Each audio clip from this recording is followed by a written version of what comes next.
Pokhral denounces propaganda linking BNP to July unrest. Information Ministry reaffirms government's commitment to key reforms. Fugitive speeches from India threaten bilateral relations, warns Foreign State Minister, urges swift diplomatic cooperation.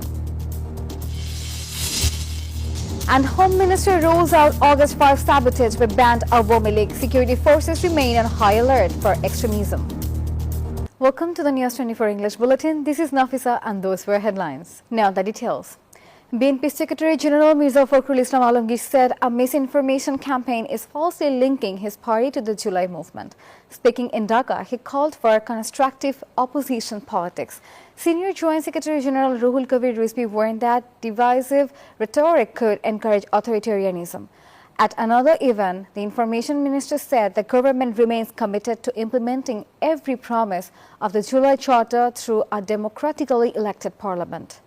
Prime Minister Tareq Rahman has chaired a high-level meeting of the Bangladesh Economic Zones Authority Governing Board at the Secretariat. Authorities approved key measures to expand economic zones, boost domestic and foreign investment, and enforce strict environmental safeguards across industrial hubs.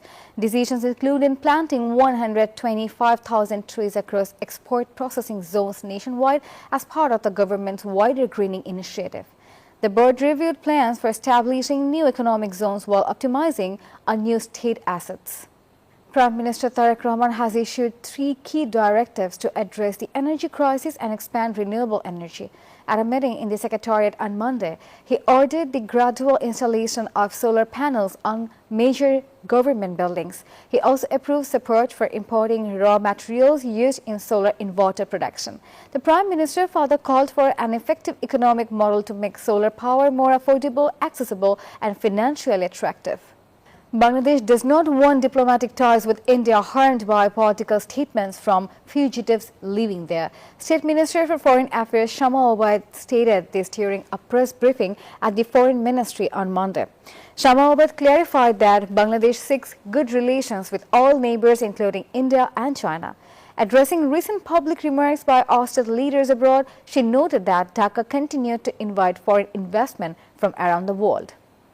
Bangladesh and China are strengthening their relationship through wider cooperation, according to Prime Minister's Foreign Affairs Advisor Humayun Kabir.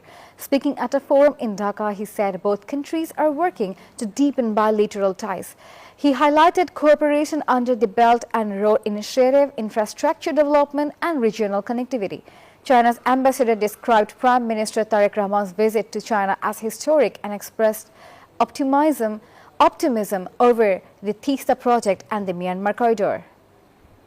Home Minister Salahuddin Ahmed has declared that the banned Awami League lacks the capability to cause sabotage on August 5th.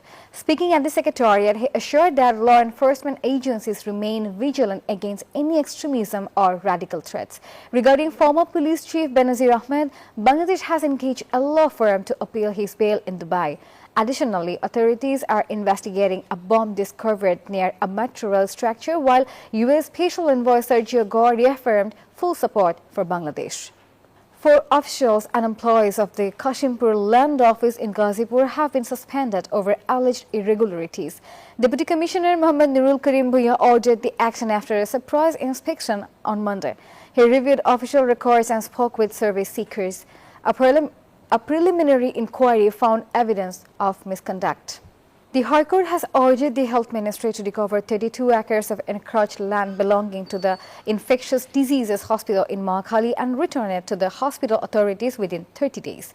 The order followed a preliminary hearing on a public interest petition on Monday. The court also issued a rule and directed to the ministry to submit a progress report after implementing the order. And that was all from the newsroom today. Thank you for watching News 24. Please stay with us.